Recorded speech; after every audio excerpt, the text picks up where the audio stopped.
자, 여러분, 교과서 17페이지 용해도의 개요 보겠습니다. 교과서 준비됐나요? 원래 용해도를 배우기 전에 용액에 대해 알아야 됩니다. 한번 정리하겠습니다. 용액은 솔루션, 하나 이상의 물질이 다른 물질 속에 균일하게 섞여 있는 혼합물. 용질, 솔루트. 혼합된 성분 중에 녹아있는 성분이거나 적게 들어있는 성분. 용매는 녹이는 성분이거나 가장 많이 들어있는 성분. 자, 쉽게 설명하겠습니다. 여기 물에, 즉 용매에 설탕, 즉 용질을 넣어 용매와 용질이 균일하게 섞이게 했습니다. 이것을 뭐라 그러죠? 그렇죠. 용해라고 합니다. 자, 녹이는 성분은 용매가 됩니다. 용매. 자, 용질과 용매 모두 액체인 경우가 있습니다. 이럴 땐 적게 들어있는 것이 용질, 많이 들어있는 것이 용매가 되겠죠.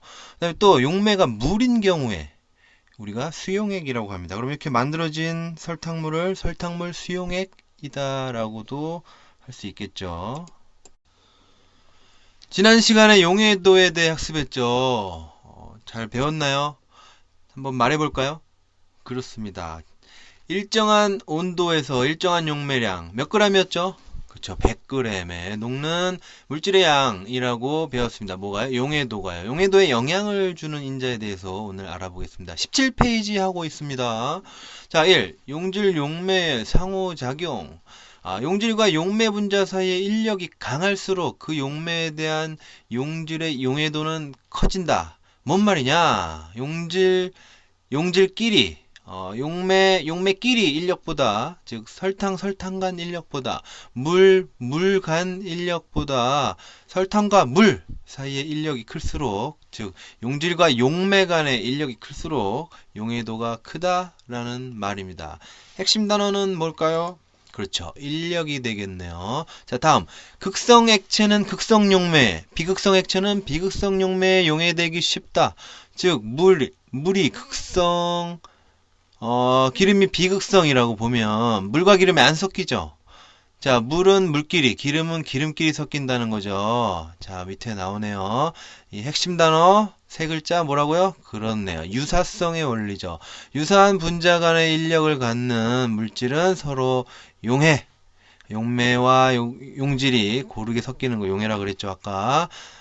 용해되기 쉽다. 그 유사성이 핵심 단어입니다.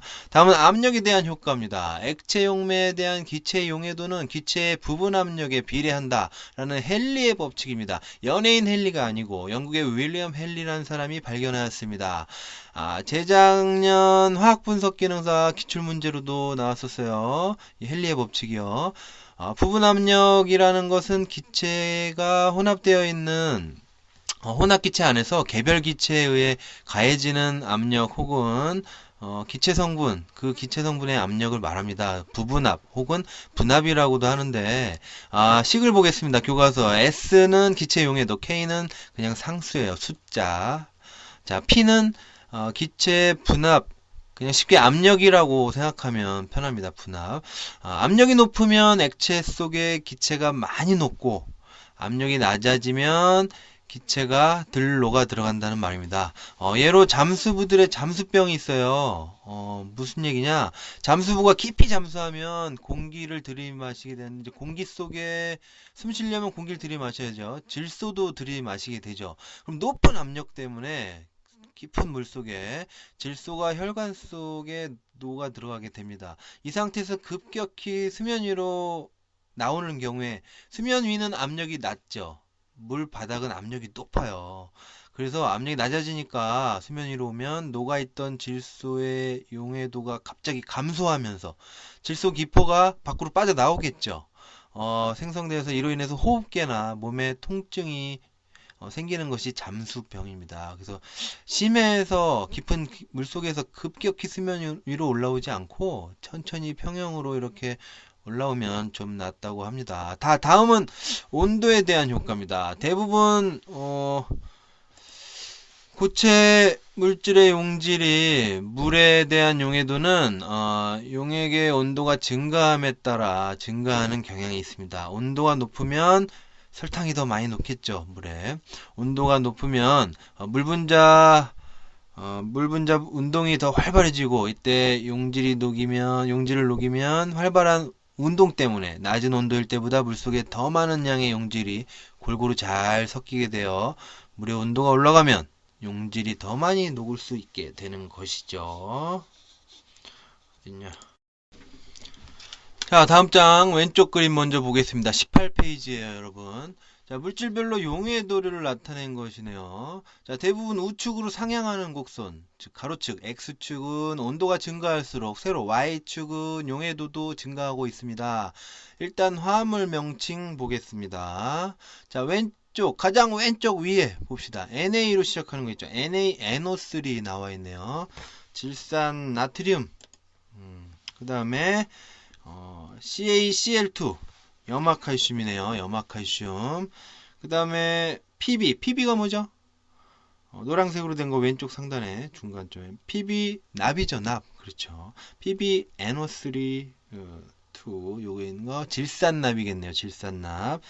그 다음에 KNO3 질산칼륨이 되겠죠. 질산칼륨. 그 다음에 밑에 쪽 가운데쯤에 있는 거 NaCl 다 알죠?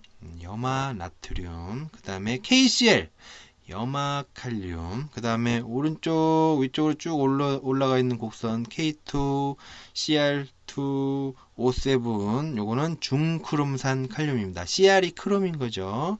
그 다음에 그 밑에 KClO3 염소산 칼륨이 되겠네요. 염소산 칼륨. 그 다음 맨 바닥에 있는 거 C2SO4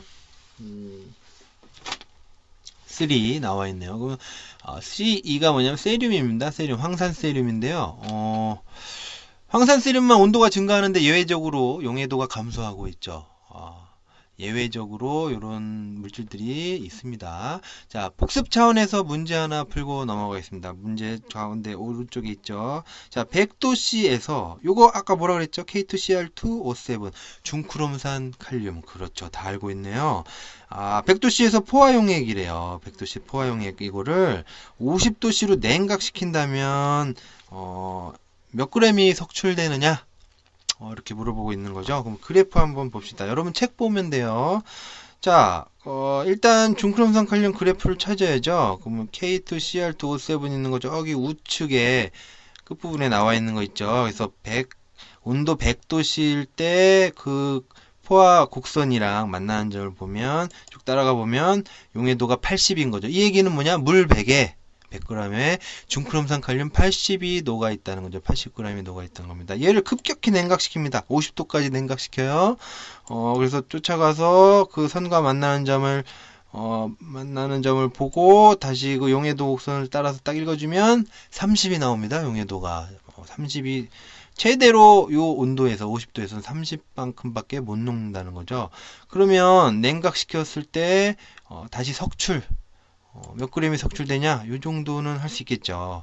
80에서 30 빼면 몇입니까? 그렇죠. 50g이죠.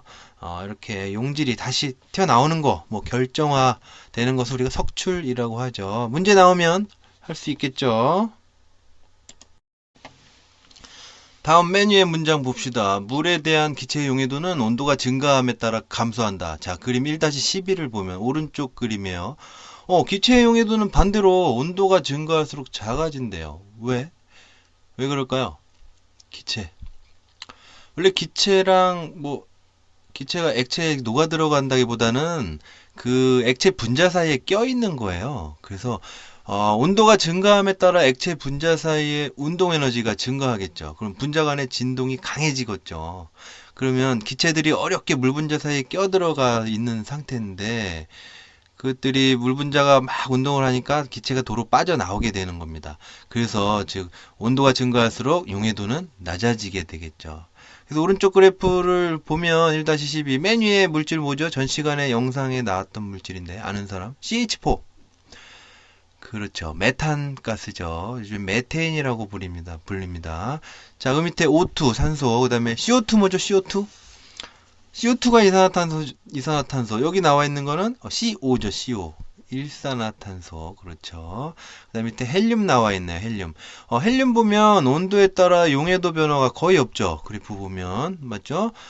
그래서 아까 말한 잠수병 예방으로 헬륨과 산소를 혼합해서 사용을 하면 좀 뭐 예방을 할 수 있다고도 합니다. 자, 또 예외 물질이 있는데요. 예외는 이제 화장실 가면 향나는 냄새 소유자, 암자로 시작하는 거.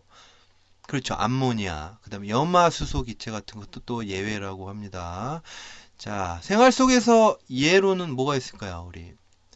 탄산음료를 이제 맛있게 시원하게 먹다가 이제 어머님이 더운 여름에 다시 먹으려고 보면 뭐야 이거 김이 다 빠져서 맛이 없네. 이거 왜 이런 거야? 그러면 이제 때 딱 등장해서 아, 네, 어머니, 그것은 헨리의 법칙 부분에 나오는 내용인데 기체 용해도는 온도가 올라가면 감소해서 CO2가 다 밖으로 빠져나와 맛이 없어진 것입니다.